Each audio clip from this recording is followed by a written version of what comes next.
Warning: the following content may be distressing or upsetting and not suitable for all audiences. Discretion is advised.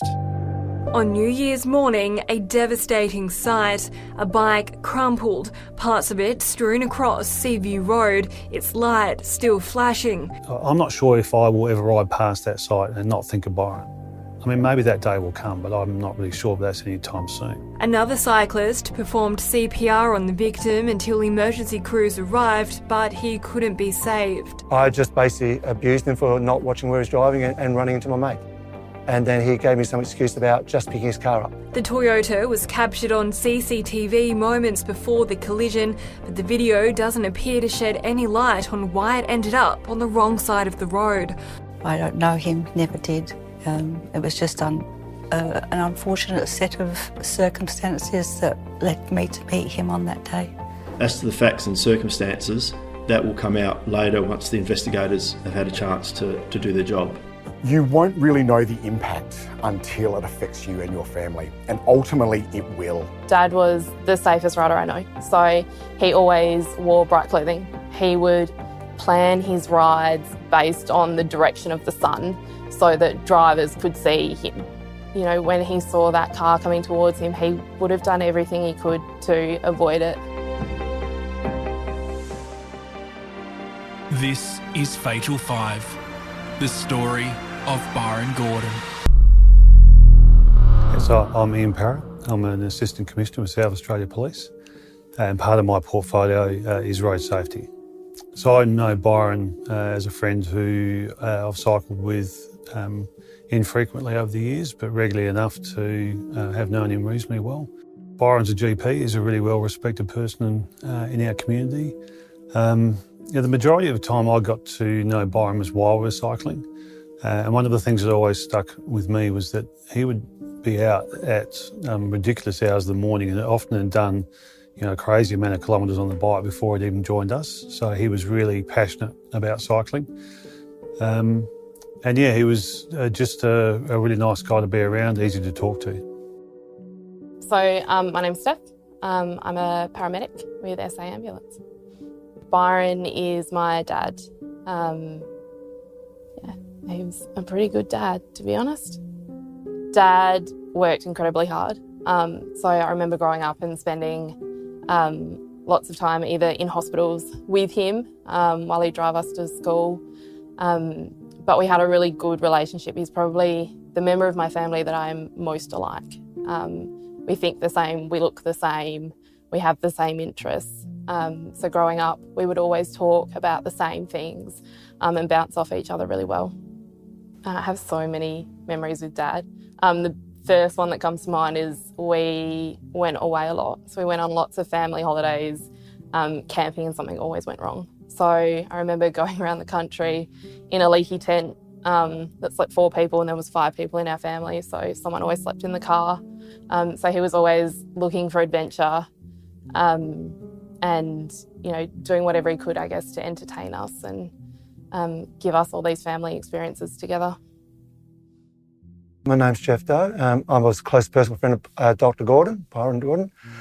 He was my neighbour as well as my GP. He only lived down the road a short distance. Byron was a really witty and funny guy, He was always willing to help out and used to catch up for dinners, drinks, come over to the shed, look at me fix my bike, go help him fix his bike. When I go to see him in the doctor's surgery, we would chat after, do a consult, and we'd spend another 5 minutes chatting about what I do on the weekend. He also diagnosed me with cancer several years ago, quite a few years ago, and through that early diagnosis, I was able to get my cancer treated early and cancer-free now, which is fantastic. And we had a great time in Europe. Yeah, that was really good. Yeah. I went on that purpose of riding. We was in the Pyrenees in France, and then we also went to the Alps in France. So probably one of the interesting memories we had from that is it was 40 degrees in the Alps, right?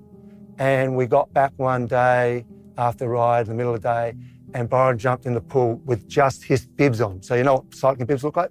Just his bibs on. So it was a hilarious way to look at that. So my name is Mandy. I live in the western suburbs of Adelaide, and I am a paediatric registered nurse. I was working New Year's Eve And I was supposed to be driving down to Victor Harbour to spend New Year's Eve with a very good friend of mine down there. Had a really busy day at work. I was tired. I'd heard that there was fireworks at Victor when there weren't, because of COVID, there weren't any in Adelaide, and it's like everybody was heading down there. So I made the decision not to drive down to Victor Harbour that evening. I don't like driving that road at the best of times. So I had got up early on New Year's Day. I had taken the dog for a walk, and just after 7, I messaged Marie, said I was on my way, and I left my house to head down to Victor Harbour. My name's Sean Patton. I'm a sergeant at Road Policing Section North. My team was on a day shift, 1st of January. We'd started doing an early RBT in North Adelaide. So we started at 3 in the morning. So we were on from 3 till about 6:30, just doing random corporate drink driving, if you will, for New Year's Day. My wife and myself, and we caught up Byron and his wife, Wendy, on New Year's Eve. And we chatted over that. Neither Byron and I drank that night, but we decided to get up in the morning and go for an early morning ride before it got warm. So we met about 6 o'clock outside of our place, and we rode to Outer Harbour and back. It's a nice, easy ride. It's 60 k's. It's around about a 2-hour ride. The weather conditions were perfect. It wasn't windy, wasn't hot, wasn't cold. Actually, it was warm. So it was really good visibility that time of year at 6 o'clock. So yeah, it was a nice ride out there. Once we got at the end, we stopped for a short while, then rode back. And yeah, it was perfect conditions, so there was no reason for anybody not to see us.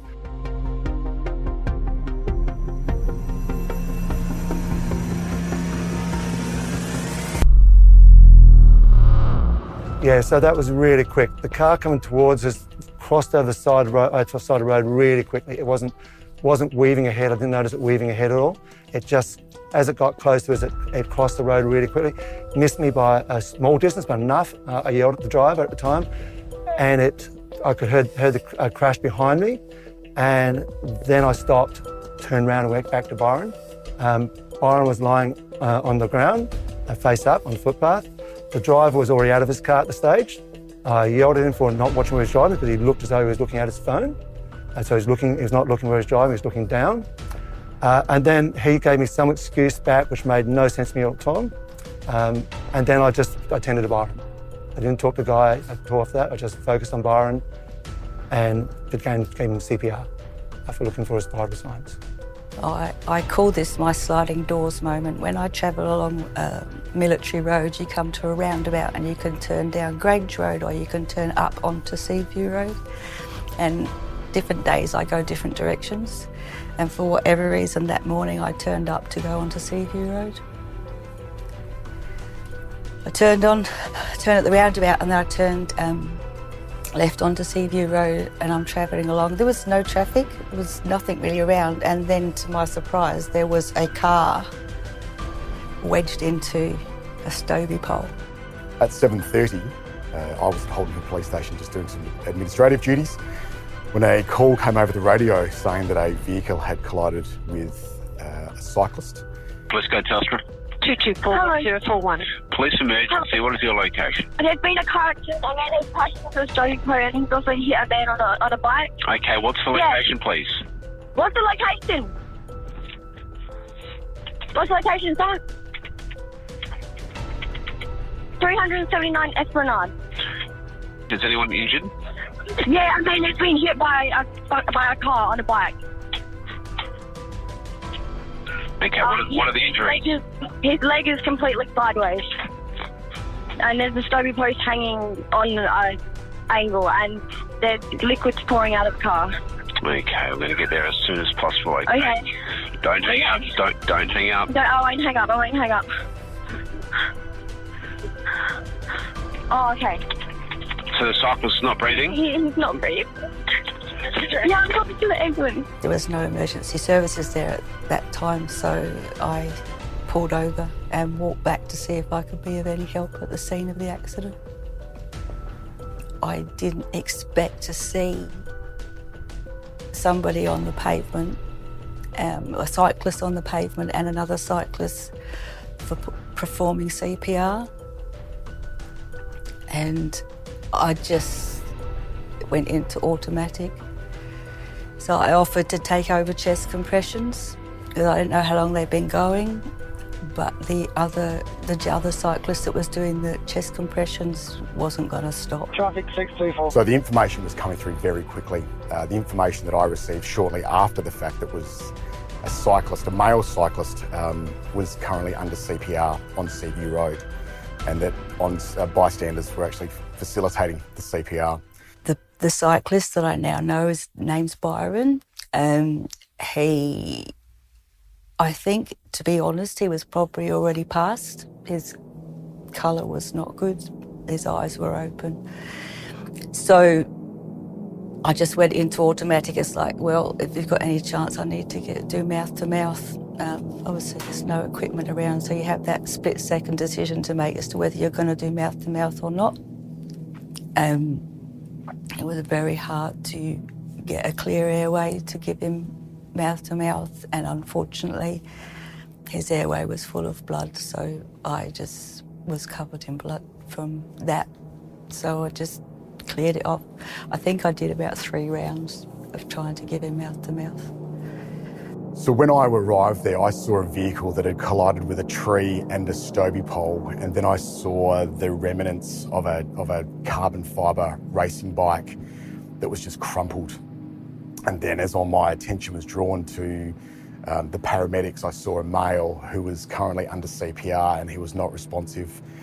I remember hearing from my sister and she said, Dad's been in an accident, it's bad, it's really bad, he's under CPR. So I knew at that moment that he wasn't going to survive. The reports from the witnesses was that the driver got out of the car and his demeanour was very aggressive. He was aggressive towards the cyclist. He was aggressive that his car was damaged. He was the reason for the crash. I mean, obviously I was working with Byron, so I actually didn't even know where he was. But one of the other young ladies I asked, and she said, no, he walked away. He walked and he was sitting down an alley. Apparently he'd actually tried to drive away at one point, but he just got out of the car completely unscathed. And it's like, I have no idea. I have no idea how that happened. Yeah, I would have assist with this 201 rear death message. CC name is Gordon, Golf, Oscar, Romeo, Delta, Oscar, November. First name, Byron, Bravo, Yankee, Romeo, Oscar, November. So on the day, we had SAPOL officers come to our house to confirm that Dad was dead. They're actually officers that I now work with and see all the time. From there, my mum and Dad's friend had to give statements. So that happened a couple of days later. It was obviously New Year's Day. There were lots of public holidays, so things were dragged out as a result. We had to identify his body. It was during COVID times, so we were restricted with trying to plan a funeral for someone who had an unexpected death. And I think there were approximately 150 people who wanted to attend this funeral. And so we had them lining up outside Centennial, trying to get in and then just watching on big screen TVs. So that entire process was quite challenging. From memory, approximately 6 weeks after Dad was killed was the first court appearance. These deaths are hugely traumatic. I can solely blame someone else for the death of my father, and I don't think I'll ever get over that. And that's just because of one decision that they made. So with court, the court was like adjourned so many times. It was extremely frustrating. Like the accused kept on deferring for whatever reason. It was a change of lawyer, it was another change of lawyer, it was something this. Then he put in a not guilty plea and just dragged it out. And that was really excruciating for myself and his family. It kept on just dragged the whole episode out. The driver pleaded guilty in the last instant. So his last option, I think, was at either district court to plead guilty. We didn't give evidence, but I did provide a witness statement and a witness impact statement, as did his family. So yeah, and I went to court. He offered an apology. I wasn't really interested. You know, he dragged out the court. If he was seriously sympathetic and sorry, he would have went to court the first instant and dealt with it there and then. I just felt as though he just prolonged it for no reason. Through the whole process of the investigation, the driver had his bloods taken, which is part of our investigation and our requirements when investigating these type of incidents. The toxicology reports came back that the driver in his system had methamphetamines, cannabis, prescription medication, and ecstasy, so MDMA. That cocktail of drugs leads into the fatal five of drink and drug driving and distraction driving, and clearly his impairment while driving that day, he shouldn't have been on the road. And unfortunately, we can't bring back the deceased. And this is the reason why, because of the cocktail of drugs he had in his system. The driver, currently imprisoned, he was served an imprisonment sentence of 5 years and 6 months. And when he's released, he will have his driver's licence disqualified for 15 years. I mean, I know that Byron will be remembered by family and friends as a loving guy, a good laugh, did crazy amount of Ks on the bike, but he clearly loved it, he was clearly passionate about it. What I'd like people to think about is that those consequences I've spoken about before, the things you don't realise about what's going to happen when someone loses their life. It's not just at the accident scene, this is an ongoing thing. I'm not sure if I will ever ride past that site and not think of Byron. I mean, maybe that day will come, but I'm not really sure if that's any time soon. Wendy and the family and Geoff will never forget Byron. That New Year's Day is forever tainted for them, you know, as it is for the group as we ride with him, because we will, you know, associate that day every year with losing Byron. And that's a tough gig. If I could just implore people, look, there are bad people, but there are lots of good people out there who make really bad choices for very stupid reasons sometimes. And that's when you can find yourself in the situation that Byron's family is, or that's when you can find you and your family in a situation that the offending driver is in. And that's what I want people to walk away with, and understanding that this can happen to you. Oh, I've gone through everything. I've been angry. I have been sad. I'm sad for Byron and his family and all his friends. I'm sad for the family of the driver because they've had to live through this. They haven't lost, well, they have, you know, they've been disturbed by this. So many people have been touched by this one incident, or for the fact that somebody had a good night the night before. It's ruined so many people's lives. We're coming up to close to 2 years. We'll be 2 years this January. I still have flashbacks. I still am very cautious when I'm out. I hate the fact that my grown-up children both still cycle, but I can't stop that from happening. The sound of a car hitting its brakes at any time sends me off as well. So yeah, there's no good has come out of this. I'd like his family to know that I tried. I did really try.